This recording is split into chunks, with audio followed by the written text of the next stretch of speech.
जैसे कि हमने कल के लेक्चर में राइबोसोम के बारे में शुरू किया था कि राइबोसोम जो था सबसे पहले उसको जॉर्ज पलाडे ने उनको देखा था। और आई टोल्ड यू अर्लियर कि जो जॉर्ज पलाडे ने उनको इलेक्ट्रॉन माइक्रोस्कोप में देखा। क्योंकि क्या था कि ये क्या होता है कि जो एक सेल के अंदर नंबर ऑफ राइबोसोम प्रेजेंट होते हैं, कोई एक राइबोसोम तो होता नहीं दे रहा था, number of ribosome which are present in a single sales.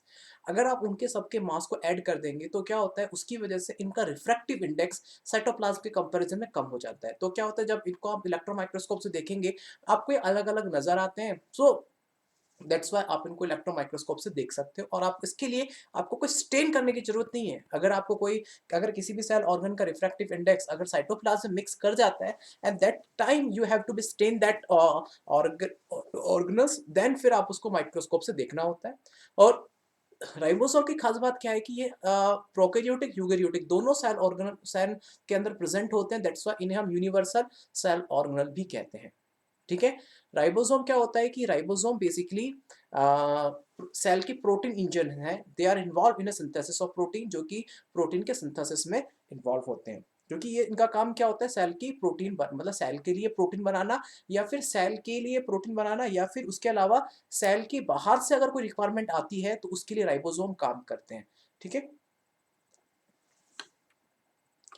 इनका जो साइज होता है, एक सिंगल राइबोसोम का साइज 170 से 200 एंगस्ट्रॉम होता है। दे आर कंपोज्ड ऑफ, ध्यान रखना मैंने बताया था कि जो राइबोसोम होते हैं उनको हम आरएनपी पार्टिकल्स भी कहते हैं, क्योंकि they are composed of ribonucleic acid plus protein. और इसमें जो राइबोन्यूक्लिक आरएनए पाया जाता है उसको हम कहते हैं राइबोसोमल आरएनए। तो उसको हम ऐसे भी लिख सकते हो, आप चाहो तो उसको ऐसे भी लिख सकते हो, इसको आप ऐसे भी लिख सकते हो। स्मॉल आर मतलब राइबोसोम, आरएनए ऐसा आरएनए जो कि राइबोसोम में पाया जाता है, जिसका काम होता है राइबोसोमल आरएनए कहते हैं, प्लस प्रोटीन। तो क्या होता है, राइबोसोमल आरएनए प्लस प्रोटीन से मिलकर बना हुआ होता है, इसलिए इनको हम आरएनपी प्रोटीन भी कहते हैं। ठीक है। आरएनपी प्रोटीन भी इनको कहा जाता है। And they are not surrounded by a membrane, मतलब इनमें क्या होता है कि ये सबसे स्मॉलेस्ट सेल ऑर्गन होते हैं और ये किसी मेम्ब्रेन से बाउंडेड नहीं होते। ये जस्ट मेम्ब्रेन फ्री, इनमें कोई मेम्ब्रेन इनके चारों तरफ नहीं पाई जाती। राइबोसोम दो तरीके के हो सकते हैं, मतलब एक आपका यूकेरियोटिक अलग होता है, प्रोकैरियोटिक अलग होता है। तो ध्यान रखिएगा, राइबोसोम में जो आपके दो डिफरेंट स्ट्रक्चर है, राइबोसोम बने दो स्ट्रक्चर से होते हैं, आरएनए प्लस प्रोटीन। और जो आरएनए राइबोसोम में पाया जाता है उसको राइबोसोमल आरएनए भी कहा जाता है। RNA is basically synthesized by the nucleolus. हम जब न्यूक्लियस पढ़ेंगे तो न्यूक्लियस के अंदर में एक छोटा सा स्ट्रक्चर होता है, इसको हम न्यूक्लियोलस कहते हैं। ये न्यूक्लियोलस इन्वॉल्व होता है आरएनए के फॉर्मेशन से। ये बेसिकली न्यूक्लियोलस जो न्यूक्लियस के अंदर प्रेजेंट होता है, ये आरएनए का फॉर्मेशन करता है। क्लियर हो गया। और ये ठीक है, आरएनए का फॉर्मेशन करता है। ये बहुत मेडिकल का एक इंपॉर्टेंट क्वेश्चन है कि आरएनए का जो सिंथेसाइजेशन होता है वो कहाँ होता है, वो न्यूक्लियोलस में होता है, जो कि न्यूक्लियस के अंदर भी प्रेजेंट होता है। ओके। और आरएनए का जो काम होता है वो काम क्या होता है, एमिनो एसिड्स के बीच में पेप्टाइड बॉन्ड बनाना। क्योंकि क्या होता है, जो आरएनए का काम ही क्या है, सॉरी, राइबोसोम का काम ही क्या है, प्रोटीन बॉन्ड बनाना। प्रोटीन बनाना, और प्रोटीन किससे बना होता है, पेप्टाइड बॉन्ड से। दो एमिनो एसिड्स के बीच में ऐसे पेप्टाइड बॉन्ड्स होते हैं जिससे कि प्रोटीन बनता है। उसमें से जो आरआरएनए होता है ये पेप्टाइड बॉन्ड बनाने का काम करता है। Ribosome are also called the Palade particles and RNP particles, क्योंकि राइबोन्यूक्लिक पार्टिकल्स होते हैं। राइबोसोम या तो वो साइटोसोल के अंदर फ्री होते हैं, या फिर ये मेम्ब्रेन से अटैच्ड होते हैं, तो उसको हम कहते हैं रफ एंडोप्लाज्मिक रेटिकुलम। ठीक है। Ribosome either are free in a cytosol or attached on the surface of ER. 90% of ribosome are attached on ER. ध्यान रखिएगा। बट अगर यूकेरियोटिक की बात कर रहा हूँ, प्रोकैरियोटिक में तो ईआर होता ही नहीं है, तो सारे के सारे जो राइबोसोम होंगे वो फ्री होंगे। लेकिन यूकेरियोटिक के अंदर क्या होता है कि ईआर भी हो सकता है, ईआर भी होता है। तो 90% उस वक्त राइबोसोम क्या होता है, राइबोसोम ईआर के ऊपर अटैच हो जाते हैं, और ऐसी ईआर को हम रफ एंडोप्लाज्मिक रेटिकुलम कहते हैं। ठीक है। कोई भी एक राइबोसोम का एक कोई भी एक प्रोकैरियोटिक हो चाहे यूकेरियोटिक राइबोसोम हो, वो बेसिकली क्या होता है, दो डिफरेंट यूनिट से मिलकर बना हुआ होता है। और एक होती है लार्ज यूनिट, एक होती है स्मॉल यूनिट। देखिए, ये आपकी लार्ज यूनिट है और ये सब यूनिट है, ये आपस में बाइंड अप होके एक कंप्लीट यूनिट बनाती है। ठीक है। जैसे कि ये लार्ज यूनिट है, ओके, और ये स्मॉल सब यूनिट है। और ये दिख रहा है हल्का सा जो थ्रेड जा रहा है, ये एमआरएनए का थ्रेड है। तो एमआरएनए के ऊपर एक लार्ज और सब, ध्यान रखना वैसे क्या होता है, जनरली राइबोसोम की दोनों यूनिट जो इस तरह से जुड़ी हुई है, जनरली दोनों अलग अलग रहती है। लेकिन जब इनको प्रोटीन बनाना होता है तो उसी केस में ये दोनों प्रोटीन, दोनों यूनिट आपस में आकर जुड़ती हैं, और दोनों ही जो यूनिट्स हैं, मैग्नीशियम आयन के प्रेजेंस में ये दोनों यूनिट जुड़ती हैं। और क्या होता है कि जो एक प्रोटीन की जो इन्फॉर्मेशंस होती है बनाने की, वो होती है एमआरएनए के ऊपर, मैसेंजर आरएनए के ऊपर।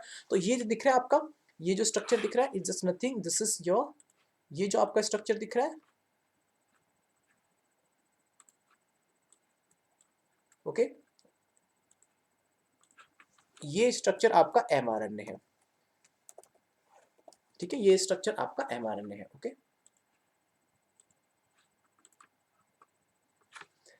यूकेरियोटिक जो राइबोसोम होता है 80S होता है और प्रोकैरियोटिक राइबोसोम 70S होता है, जिसमें एस ध्यान रखना उसकी स्वेटबर्ग यूनिट है, ये सेडिमेंटेशन कॉफिशिएंट है, मैंने पहले भी बताया है। इसको कभी भी, जैसे कि अगर आप देखोगे, मैंने बताया था राइबोसोम में 2 यूनिट होती हैं, तो 80S में होता है 60S और 40S, और 70S में होता है 50S और 30S। अब ये जो 2 डिफरेंट यूनिट है, इनका जो नाम है, जो इनकी बेसिकली सेडिमेंटेशन कॉफिशिएंट से दिया गया है। स्वेटबर्ग एक साइंटिस्ट थे, उन्होंने क्या किया था कि राइबोसोम को लिया, ठीक है, और जो देखा, जो 50 की स्पीड के ऊपर जो राइबोसोम सेटल डाउन हो रहे हैं उन्हें 50S का, और जो 30 की स्पीड के ऊपर जो राइबोसोम सेटल डाउन हो रहे हैं उन्हें 30S का। क्योंकि जनरली क्या दोनों अलग अलग ही होते हैं, तो उन्होंने अलग अलग लिया। वैसे प्रोकैरियोटिक से उन्होंने उठाया, प्रोकैरियोटिक से जो उन्होंने यूनिट उठाई, और जो 60 के ऊपर जो सेटल डाउन हो गई 60S का, और जो यूनिट उन्होंने 40 की स्पीड पे सेटल डाउन हो गई उसे 40S का। तो गलती से भी प्लस मत कर देना, अगर आपने प्लस कर दिया 60 और 40 100 हो जाएगा, और 50 और 30 80 हो जाएगा, तो आपको गलत आंसर आएगा। 2 यूनिट होती है, 60S मतलब बड़ी यूनिट है, और 40S छोटी यूनिट है। 50S बड़ी यूनिट है और 30S छोटी यूनिट है। ध्यान रखना, राइबोसोम का काम भी सेम ही होता है, प्रोकैरियोटिक यूकेरियोटिक दोनों में काम ही सेम होता है, बट बस एक जो स्ट्रक्चर होता है वो डिफरेंट डिफरेंट आपको मिलेगा। ओके, तो ये था आपका राइबोसोम। मैं फिर भी आपको बता देता हूँ बेटा, ribosome is important part from your board exam as well, और for your study as well. लेकिन सिर्फ मेडिकल के पॉइंट ऑफ व्यू से राइबोसोम यहाँ खत्म नहीं हो गया है। मेडिकल के पॉइंट ऑफ व्यू से अगर आपको एम्स क्रैक करना है, या फिर कोई अच्छा एग्जाम क्रैक करना है, उसके लिए राइबोसोम, इवन हर सेल ऑर्गन को थोड़ा और डिटेल में पढ़ना पड़ेगा। आपको मैं हर इसलिए हर टाइम के साथ वार्न करता जा रहा हूँ। ध्यान रखिए, 2 तरीके के सेल ऑर्गन मैंने बताए थे कि 1-2 सेल, देखिए आप अभी तक हमने वैरायटी ऑफ सेल ऑर्गन पढ़े। हमने जो ऑटोनोमस के बेसिस के ऑटोनॉमी बेसिस के ऊपर हमने सेल ऑर्गन को 3 पार्ट में डिवाइड किया था। एक था ऑटोनोमस सेल ऑर्गन, जो था आपका न्यूक्लियस। एक पढ़ा था हमने डिपेंडेंट सेल ऑर्गन, माइटोकॉन्ड्रिया और क्लोरोप्लास्ट को छोड़ दीजिए, सारे डिपेंडेंट है। और क्योंकि जो माइटोकॉन्ड्रिया और जो क्लोरोप्लास्ट है वो सेमी ऑटोनोमस है, क्योंकि माइटोकॉन्ड्रिया क्लोरोप्लास्ट के ऊपर खुद का भी एक डीएनए होता है, इनके पास खुद भी एक डीएनए प्रेजेंट होता है, तो कंप्लीटली उनको न्यूक्लियस पे डिपेंड होने की जरूरत नहीं होती। क्योंकि जैसे कि राइबोसोम बात करें, ईआर बात करें, गोल्गी बॉडी बात करें, ठीक है, ये क्या होता है, मजबूरी में 100% ही न्यूक्लियस पे डिपेंड होते हैं। बट ये क्लोरोप्लास्ट और जो राइबोसोम, क्लोरोप्लास्ट और माइटोकॉन्ड्रिया, ये 50% ये डिपेंडेंट होते हैं किसके ऊपर, न्यूक्लियस के ऊपर। 50% इन्फॉर्मेशन इनके पास होती है, जब भी इनको डिवाइड करना होता है उसके लिए 50% प्रोटीन की जो 50% इन्फॉर्मेशन खुद उनके पास होती है, और 50% के लिए न्यूक्लियस पे डिपेंड करते हैं, ठीक है। एक थ्योरी है एंडोसिम्बायोटिक थ्योरी। ये एंडोसिम्बायोटिक थ्योरी इवन मेडिकल का एक बहुत इंपॉर्टेंट फेवरेट क्वेश्चन रहा है, एंडोसिम्बायोटिक थ्योरी, जिसको हम कहते हैं cell within a cell theory. ये एक्चुअली थ्योरी क्या बताती है, ये बताती है कि क्लोरोप्लास्ट और माइटोकॉन्ड्रिया का फॉर्मेशन कैसे हुआ, ठीक है, माइटोकॉन्ड्रिया और क्लोरोप्लास्ट का फॉर्मेशन कैसे हुआ। तो ये बताता है cell within a cell, कहते हैं कि जो माइटोकॉन्ड्रिया और chloroplast itself is a prokaryotic cells, itself is a prokaryotic cells हैं, ये एक प्रोकैरियोटिक सेल्स हैं। ओके, अगर आपको एंडोसिम्बायोटिक थ्योरी, फिलहाल मैं आपको थोड़ा बहुत हिंट दे देता हूं, लेकिन अगर आपको पढ़ना है तो please let me know separately. Endosymbiotic theory ये बताती है कि पहले कोई यूकेरियोटिक जो स्ट्रक्चर्स थे, लाइक जैसे यूग्लिना है या फिर कोई भी हाइड्रा है, उन्होंने क्या किया, कभी किसी प्रोकैरियोटिक को खा लिया, और वो प्रोकैरियोटिक उन हाइड्रा के अंदर गया, क्योंकि हाइड्रा क्या था, जो भी अमीबा है ये सब का यूकेरियोटिक है। जैसे उन्होंने स्ट्रक्चर को खाया, वो उसके अंदर गए, और ये जो बैक्टीरिया थे, ये जो प्रोकैरियोटिक बैक्टीरिया थे, ये क्या हुआ, उस यूकेरियोटिक के अंदर माइटोकॉन्ड्रिया और क्लोरोप्लास्ट में कन्वर्ट हो गए। तो इसलिए बोला सेल ने सेल को खाया, ठीक है, जो कि यूग्लिना के ये भी सिंगल सेल है, मोनिरा के ये भी सिंगल सेल है। तो जब इन्होंने किसी प्रोकैरियोटिक स्ट्रक्चर को खाया, तो वो उसके अंदर गए और ये क्लोरोप्लास्ट और माइटोकॉन्ड्रिया में कन्वर्ट हो गए। तो बोला cell within a cell theory और एंडोसिम्बायोटिक थ्योरी, क्योंकि इनका जो स्ट्रक्चर होता है, इनका स्ट्रक्चर ऑलमोस्ट प्रोकैरियोटिक सेल जैसा होता है। अगर आप माइटोकॉन्ड्रिया पढ़ना शुरू करते हैं, माइटोकॉन्ड्रिया क्या होता है कि अगर आप माइटोकॉन्ड्रिया जैसे प्लूरल वर्ड और सिंगुलरली बोलते हैं mitochondrion, unless specified strain they are not visible under the microscope. अगर आप उसको माइक्रोस्कोप से नहीं देख सकते, जब तक आप उसको स्ट्रेन ना करें, और इसके लिए जेनस ग्रीन नाम के स्ट्रेन को यूज किया जाता है। फिर क्योंकि इनका रिफ्रैक्टिव इंडेक्स क्या होता है, साइटोप्लाज्म में सेम होने की वजह से सबसे पहले इनको स्ट्रेन किया जाएगा, फिर इसको माइक्रोस्कोप में देख सकते हो, okay. Number of mitochondria cell जो होती है वो वेरी करती है, डिपेंड करता है फिजियोलॉजिकल एक्टिविटी के ऊपर। क्योंकि क्या होता है जो माइटोकॉन्ड्रिया का मेन काम ये क्या होता है एनर्जी देना। अगर आपका कोई सेल ऑर्गन ज़्यादा फिजियोलॉजिकल एक्टिविटी में इन्वॉल्व है, तो वहाँ पे माइटोकॉन्ड्रिया का नंबर ज़्यादा होगा। कोई अगर आप जैसे कि मसल सेल्स हैं, मसल सेल्स के अंदर माइटोकॉन्ड्रिया ज़्यादा पाया जाता है। क्यों पाया जाता है? क्योंकि मसल्स का काम ही कॉन्ट्रैक्शन और एक्सपेंडिंग एक्सपेंडिंग करना होता है, तो माइटोकॉन्ड्रिया ज़्यादा पाया जाता है। मैंने जब वैक्यूल्स पढ़ाया था तो बताया था कि अमीबा में क्या होता है वैक्यूल्स के चारों तरफ माइटोकॉन्ड्रिया ज़्यादा पाया जाता है क्योंकि वो मैक्यूल्स को एक्सपेंड करने में, कॉन्ट्रैक्ट करने और एक्सपेंड करने में एनर्जी देता है। इवन शेप साइज के पॉइंट ऑफ व्यू से भी माइटोकॉन्ड्रिया में डिफरेंट आपको वेरिएबिलिटी मिलेंगी। ठीक है, फर्स्ट टाइम इसको कॉलीकर ने इसको आइडेंटिफाई का करा, उसको सार्कोसोम कहा। ठीक है, और बेंटा ने एक टर्म दिया और उसको माइटोकॉन्ड्रिया। सबसे पहले इसको कॉलीकर ने देखा था इसको। ओके, कॉलीकर ने इसको देखा और उसको माइटोकॉन्ड्रिया सार्कोसोम कहा था। ठीक है, सार्कोसोम कहा था और इसको सबसे मसल सेल्स में आइडेंटिफाई किया गया था और फिर बेंडा ने इसको टर्म दिया माइटोकॉन्ड्रिया। देखिए, typically it is a sausage shape a cylindrical shape having a diameter of 0.1 to 1 micrometer और लेंथ होती है 0.1 to 4.1 माइक्रोमीटर। सोशेज शेप कैसा होता है? ऐसा सोसेस होता है ना, सोसेज स्ट्रक्चर होता है, ऐसा होता है। तो या तो सोसेज शेप में होगा, मतलब ऐसा होगा, तो that one is your sausage shape, या फिर ऐसा सिलेंड्रिकल स्ट्रक्चर होगा। तो वेरी करता है, या तो सिलेंड्रिकल है या फिर सोसेज शेप होता है इस तरीके से। ठीक है, हर एक माइटोकॉन्ड्रिया डबल मेम्ब्रेन स्ट्रक्चर होता है क्योंकि उसके अंदर डीएनए होता है, उसको सुरक्षित रखना होता है। डबल मेम्ब्रेन स्ट्रक्चर में क्या होता है कि आपका आउटर मेम्ब्रेन होता है और अंदर की तरफ इनर मेम्ब्रेन होती है। ओके, ये इनर मेम्ब्रेन क्या होता है? इस तरीके से फोल्डेड होती है, इसको हम इनफोल्डेड स्ट्रक्चर भी कहते हैं। क्यों होती है वो हम थोड़ी देर बाद समझेंगे।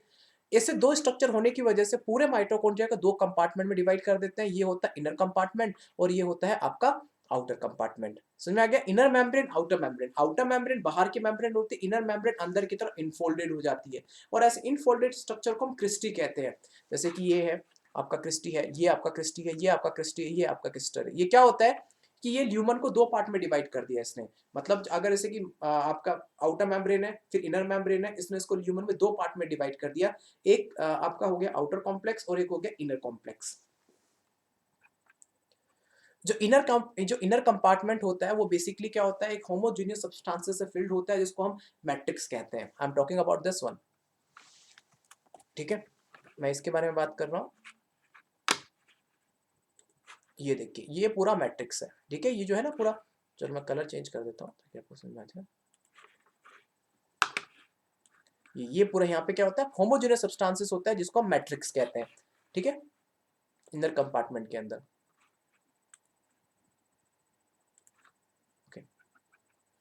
Outer membrane form A continuous limiting boundary of A organ. जो आउटर मेम्ब्रेन होती है वो उसकी बाउंड्री बनाती है ताकि आपको माइटोकॉन्ड्रिया दिखाई दे।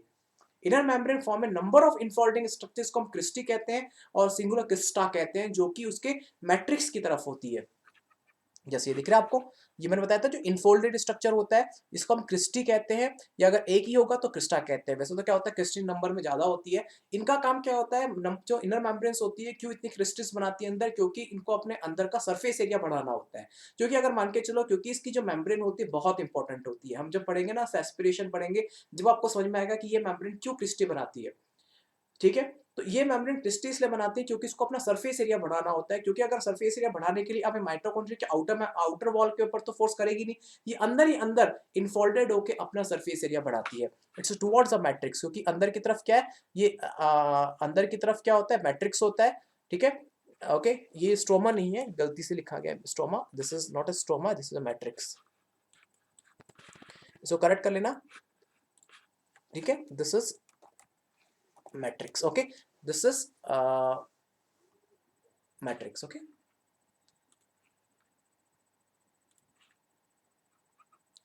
तो क्रिस्टी होते मैंने बताया सरफेस एरिया बढ़ाता है। The two membrane have their own specific enzyme associated with the mitochondrial function. आपको जब मेडिकल के पॉइंट ऑफ व्यू से पढ़ेंगे, जब आपको पता चलेगा कि दोनों एंजाइम का एंजाइमेटिक फंक्शन डिफरेंट होता है और ये डिफरेंट डिफरेंट प्रॉपर्टी शो करती है। जो माइटोकॉन्ड्रिया होता है एरोबिक रेस्पिरेशन की साइट होती है क्योंकि एटीपी सिंथेसिस करती है, जिसलिए इसको सेल का पावर हाउस भी बोला जाता है, क्योंकि 80% ऑफ रेस्पिरेटरी एंजाइम्स माइटोकॉन्ड्रिया में ही पाए जाते हैं। दिस मैट्रिक्स ऑल्सो, इसके अलावा मतलब ये क्या क्या रखता है, सिंगल सर्कुलर डीएनए होता है, कुछ आरएनए मॉलिक्यूल्स होते हैं और इसके अलावा कुछ कंपोनेंट्स होते हैं जो कि प्रोटीन के सिंथेसिस के लिए जरूरी है। माइटोकॉन्ड्रिया फिजन विधि, फिजन के थ्रू डिवाइडेड होता है। पहले समझ लीजिए क्या क्या होता है। देखिए, सबसे पहले सिंगल सर्कुलर डीएनए मॉलिक्यूल होता है, उसके अलावा राइबोसोम होता है, जिसमें राइबोसोम इसके अंदर राइबोसोम भी प्रेज़ेंट होता है, ध्यान रखिएगा। हाँ, एक चीज़ ध्यान रखिएगा, इसके अंदर राइबोसोम भी प्रेज़ेंट होता है, जो कि प्रोटीन मशीनरी होती है। ठीक है? अब आपके मन में कन्फ्यूज़न होगा, सर इसमें प्रोटीन कौन इसमें राइबोसोम कौन-सा होता है? 70 वाला होगा कि 80 वाला होगा? इसके अंदर 55S होता है, ध्यान रखिएगा, इसके अंदर 55S प्रेज़ेंट होता है, ध्यान रखिएगा 55S इसके अंदर प्रेज़ेंट होता है, ना 70 होगा, ना 80S होगा। ठीक है? अब एक छोटा-सा काम आपके लिए है, आपको खुद को नेट सर्च करना है कि 55S की 2 सब यूनिट क्या होंगी? ये आपको सर्च करना है। ठीक है? और ये जो फिज़न कहने का मतलब है, ये टूटता है, फिर उसका जो एक टूटा हुआ पार्ट दोबारा से माइटोकॉन्ड्रिया में कन्वर्ट हो जाता है। इसे कहते हैं फिज़न मेथड। मतलब जैसे कि वेजिटेटिव मेथड होता है ना, टूटने के बाद 2 पार्ट अलग हो गए और जो separated part the form their new path, new structure, okay? Mitochondria के फंक्शन क्या-क्या है? ये मतलब सेल का एक पावर हाउस होता है क्योंकि एटीपी जनरेट करता है। माइटोकॉन्ड्रिया के अंदर प्रॉपर कंपार्टमेंटलाइजेशन होता है कि मतलब इसमें रेस्पिरेटरी एंजाइम्स कहाँ पर होंगे, ये फिक्स होगा, ठीक है? एटीपी कहाँ बनेंगे, फिक्स होगा, राइबोसोम अलग होगा, राइबोसोम अपना काम कर रहा होगा, डीएनए अपना काम कर रहा होगा। एटीपी को स्टोर करना, ट्रांसपोर्ट करना, फैटी एसिड लिपिड की एक चैन होती है, उसका इलॉन्गेशन करना, फोटो रेस्पिरेशन अभी आपको समझ में नहीं आएगा, ये क्या होता है, फोटोसिंथेसिस का एक प्रोसेस है। हम पढ़ेंगे ना जब प्लांट फिजियोलॉजी में फोटोसिंथेसिस, उसमें फोटो रेस्पिरेशन आपको पढ़ाऊँगा, जब आपको पता चलेगा। क्या होता है फोटो रेस्पिरेशन में क्या होता है, ये एक तरह की प्रॉब्लम है फोटोसिंथेसिस के अंदर, क्योंकि फोटोसिंथेसिस में क्या होता है, CO2 यूटिलाइज़ में लेते हैं प्लांट, बट कई बार क्या होता है CO2 की जगह अगर O2 कंसंट्रेशन हाई हो जाए, तो प्लांट को गलती से ऑक्सीजन के साथ वो ट्रैप कर जाते हैं और फोटो रेस्पिरेशन शुरू हो जाता है। और उसमें माइट और जहाँ पे भी देखिए ऑक्सीजन का इंपॉर्टेंट रोल आ गया, वहाँ पे तो माइटोकॉन्ड्रिया काम करेगा ही। तो ये था हमारे माइटोकॉन्ड्रिया के बारे में, खत्म किया हमने। अब नेक्स्ट क्लास में आप पढ़ेंगे प्लास्टिड के बारे में। वन थिंग मोर, मैंने आपको जितना प्रॉपर आपको जितना हो सके नोट्स आपको मैं दे रहा हूँ। You it is also request you to complete your notes within a few days, so I can check it on the time. ठीक है? धन्यवाद।